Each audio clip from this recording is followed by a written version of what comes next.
নমস্কার বন্ধুরা, বাংলার ইনভেস্টর ইউটিউব চ্যানেলে আপনাদের সকলকে স্বাগত জানাই। আগামীকাল হোলি বা দোল পূর্ণিমার জন্য সকলকে আগেভাগে শুভেচ্ছা জানাই। তবে আরেকবার মনে করিয়ে দিই, কাল 14ই মার্চ 2025 অর্থাৎ শুক্রবার হোলির জন্য কিন্তু ইন্ডিয়ান শেয়ার মার্কেট বন্ধ থাকবে। প্রথমেই শুরু করব এমটিএনএল বা মহানগর টেলিফোন নিগম লিমিটেড দিয়ে। কোম্পানিটি দেখতে পাচ্ছেন আজকের দিনে প্রায় 11 থেকে 11.5% পর্যন্ত বেড়েছে। এই MTNL along with BSNL has generated raised 12,098 crore from the monetization of land, building, tower এবং ফাইবার। অর্থাৎ এমটিএনএল এই কোম্পানিটি বিএসএনএল এর সঙ্গে মিলে মোট 12,984 কোটি টাকার ল্যান্ড, বিল্ডিং, টাওয়ার এবং ফাইবার বিক্রি করেছে। এবং কোন জিনিসগুলো বিক্রি করেছে দেখুন, that are not required for their operation in the foreseeable future. অর্থাৎ যেই জিনিসগুলো ভবিষ্যতে তাদের আর কোনো কাজে লাগবে না, and for which they have the right to transfer ownership, এবং সেই জিনিসগুলোই বেচেছে যেইগুলো তাদের ট্রান্সফার করার মালিকানা ছিল। এর পরের কোম্পানিটি হচ্ছে পিবি ফিনটেক লিমিটেড। পলিসি বাজার নামে পরিচিত এই পিবি ফিনটেক কোম্পানিটি আজকের দিনে দেখতে পাচ্ছেন প্রায় 6%-এর কাছাকাছি পড়েছে। PB Fintech share drop over 5% has raise 696 crore investment plan in PB health care service. অর্থাৎ পিবি ফিনটেক এই যে কোম্পানিটি, তাদের পিবি হেলথ কেয়ার সার্ভিসে প্রায় 696 কোটি টাকার ইনভেস্ট করতে চলেছে। এবং শেয়ারটা কি জন্য পড়েছে? Fails to excite investor. অর্থাৎ কোম্পানির যে বড় বড় ইনভেস্টররা আছে তারা কিন্তু এতে খুশি হয়নি। এই কারণের জন্য তারা অনেকে আজ শেয়ার বিক্রি করেছে। এরপরে দেখতে পাচ্ছেন ভাটেক ওয়াবেক লিমিটেড বা ওয়াটেক ওয়াবেক লিমিটেড। এই যে ওয়াটার ম্যানেজমেন্ট কোম্পানিটি আজকের দিনে দেখতে পাচ্ছেন শুরুর দিকে একটা বড় গ্যাপ আপ হয়ে ওপেন হয়েছিল। ওয়াটেক share price rises 2% on bagging order of রেজ 360 crore from GAIL and IOCL. অর্থাৎ এই যে ওয়াটেক কোম্পানিটি গেল এবং আইওসিএল এর তরফ থেকে 360 কোটি টাকার একটি নতুন অর্ডার পেয়েছে। এই অর্ডারে তারা কি করবে দেখুন, the design, build and operation হবে 450 CUM per hour UF and আরও বেস্ট ইফুলেন্ট রিসাইকেল প্ল্যান। তার রিসাইকেল প্ল্যান তৈরি করবে, evaporator best zero liquid discharge plan তৈরি করবে, and a new waste water treatment plan. অর্থাৎ একটি ওয়েস্ট ওয়াটার ট্রিটমেন্ট প্ল্যান তৈরি করবে। এরপরের আমাদের যে কোম্পানিটি সেটি হচ্ছে Bharat electronics limited. Bharat electronics আজকের দিনে দেখতে পাচ্ছেন 1.18% বেড়ে বন্ধ হয়েছে। বিইএল শেয়ারস জাম্প 2% আফটার রেস 2,463 crore Ashwini radar order from Indian air force. অর্থাৎ কোম্পানিটি ভারত সরকার যে ইন্ডিয়ান এয়ারফোর্স আছে তার তরফ থেকে 2463 কোটি টাকার এই অশ্বিনী যে রেডার আছে সেটা তৈরি করার জন্য অর্ডার পেয়েছে। এর পরের যে কোম্পানিটি সেটি হচ্ছে ক্যারিসিল। ক্যারিসিল কি করে দেখুন, এই যে কিচেনে এই ধরনের যে বিভিন্ন ধরনের সিঙ্ক দেখতে পাওয়া যায়, এই ধরনের জিনিসগুলোই ক্যারিসিল তৈরি করে থাকে। Carysil gain 5% on deal to supply words kitchen sinks to major US retail chain. এই যে ক্যারিসিল কোম্পানিটা আছে সেটা ইউএস বা আমেরিকাতে তাদের যে প্রোডাক্ট সেইগুলো সাপ্লাই করার অর্ডার পেয়েছে। এবং কত অর্ডার পেয়েছে দেখুন, 1,50,000 ওয়ার্ডস কিচেন সিঙ্কস পার অ্যানাম। অর্থাৎ বছরে প্রায় 1.5 লক্ষ মতো এই কিচেন সিঙ্কস তাদের ডেলিভার করতে হবে। এবং যেটা শুরু হবে স্টার্টিং ফ্রম মে 2025, মে 2025 থেকেই এই সাপ্লাই শুরু হয়ে যাবে। এরপরের যে কোম্পানিটি মুরুগাপ্পা গ্রুপের company CG power and industrial solution limited. CG power দেখতে পাচ্ছেন gets nod for 36 million deal to acquire Renesas electronics business. অর্থাৎ জাপানের যে রেডিও ফ্রিকোয়েন্সি কম্পোনেন্ট বিজনেস আছে সেটাই কোম্পানিটি প্রায় 36 মিলিয়ন ডলারে কিনতে চলেছে। এরপরে গতকাল যে আমেরিকার সিপিআই বা ইনফ্লেশনের ডেটা বেরিয়েছিল সেটা কত এসেছে দেখুন, 2.8%। ফোরকাস্ট অর্থাৎ যে এক্সপেক্টেড কত ছিল 2.9%, এবং আগে কত ছিল 3.0% বা 3%। তো ফোরকাস্ট ছিল 2.9%, সেখানে এসেছে 2.8%। তো ভালো এসেছে না খারাপ এসেছে?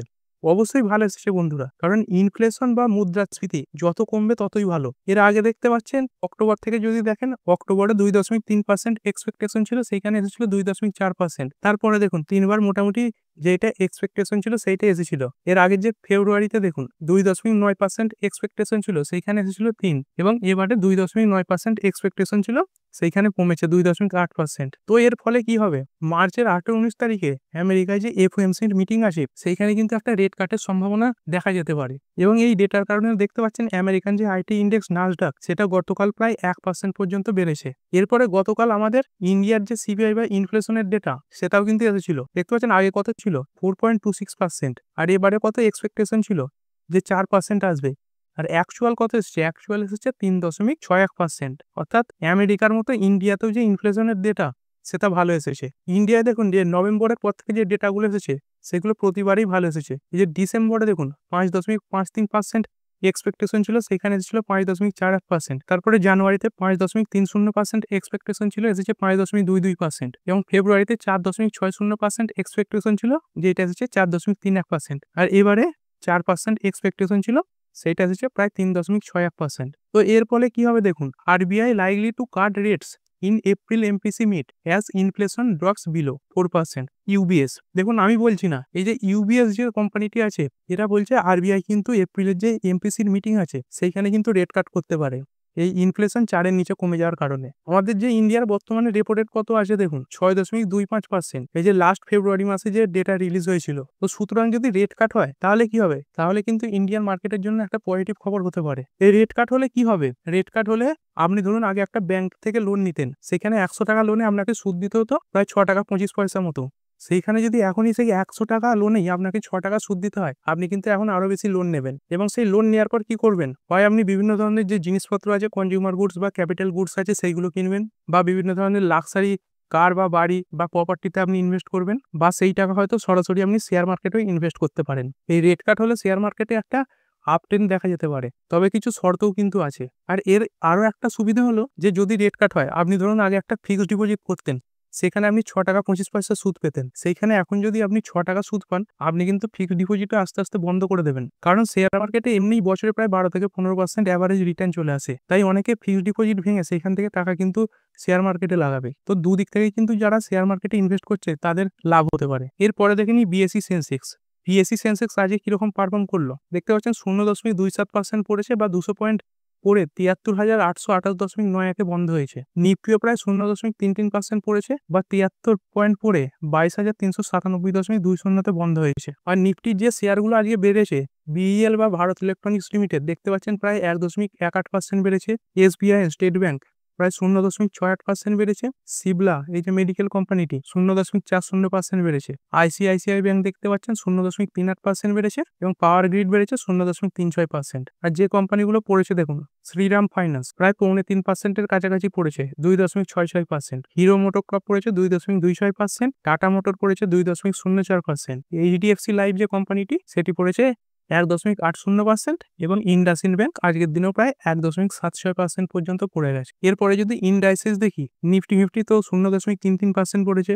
এরপর যে নেক্সট 50 আছে 0.51% পড়েছে। নিফটি 100 পড়েছে 0.36%। নিফটি 200 পড়েছে 0.42% এবং নিফটি যে 500 আছে সেটা 0.44% মতো পড়েছে। আর মিড ক্যাপে যদি দেখি, মিড ক্যাপ 50 0.81% পড়েছে এবং মিড ক্যাপ 100 0.75% পড়েছে। আর স্মল ক্যাপে দেখতে পাচ্ছেন, স্মল ক্যাপ যে 100 আছে সেটা 0.9% পড়েছে এবং স্মল ক্যাপ যে 50 আছে প্রায় 1%-এর কাছাকাছি পড়েছে। এবং ইন্ডিয়ার যে ভলিটিলিটি ইন্ডেক্স সেটা আজকে 3%-এর মতো পড়েছে। এরপরে যদি সেক্টরাল ইন্ডাইসেস দেখি, নিফটি ব্যাংক দেখতে পাচ্ছেন 0.01% পড়েছে। নিফটি অটো পড়েছে 1%-এর কাছাকাছি। ফাইন্যান্সিয়াল সার্ভিস পড়েছে 0.16%। মোটামুটি সব সেক্টরেই কিন্তু আজকে পতন লক্ষ্য করা গেছে।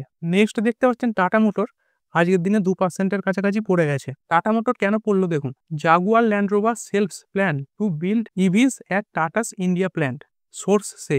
অর্থাৎ রিপোর্টের মাধ্যমে খবর বের হয়েছে, জাগুয়ার ল্যান্ড রোভার যে কোম্পানিটি টাটার ইন্ডিয়ায় প্ল্যান্টে তাদের যে ইভি মডেল তৈরি করার কথা ঘোষণা করেছিল, সেটা তারা আপাতত বন্ধ করার কথা ঘোষণা করেছে। কি জন্য বন্ধ করেছে দেখুন, due to difficulties in finding a balance between price and quality of locally sourced EV component. অর্থাৎ লোকাল যে ইভি কম্পোনেন্ট মেকিং কোম্পানিগুলো আছে তাদের কাছ থেকে এই জাগুয়ার ল্যান্ড রোভার যে কম্পোনেন্ট কেনার কথা ভেবেছিল, সেইখানে দাম এবং তাদের যে কোয়ালিটি তার মধ্যে আকাশ পাতাল তফাৎ লক্ষ্য করেছে। And slowing demands for electric cars, এবং ইলেকট্রিক গাড়ির যে চাহিদা সেটাও কম দেখা যাচ্ছে, যার কারণের জন্য তারা এই ডিসিশন নিতে বাধ্য হয়েছে। এরপরে কল্যাণী গ্রুপের কোম্পানি ভারত ফোর্জ আজকে প্রায় 4 থেকে 4.5%-এর ওপর পড়েছে। দেখুন এই ভারত ফোর্জ কোম্পানিটা কি করে, এরা মূলত অটোমোবাইলের যে পার্টস এবং এরোস্পেসের পার্টস সেইগুলো তৈরি করে এবং বেশিরভাগই আমেরিকায় রপ্তানি করে। কোম্পানির যে রেভিনিউ দেখতে পাচ্ছেন, এই যে ইউএসএ থেকে কোম্পানির রেভিনিউ প্রায় 44% আসে। আর ইউএসএ সরকার একটা বড় ঘোষণা করেছে। ইউএসএ যে গভর্নমেন্ট দেখতে পাচ্ছেন, the agency plans to reconsider more than a dozen key EPA rules and regulation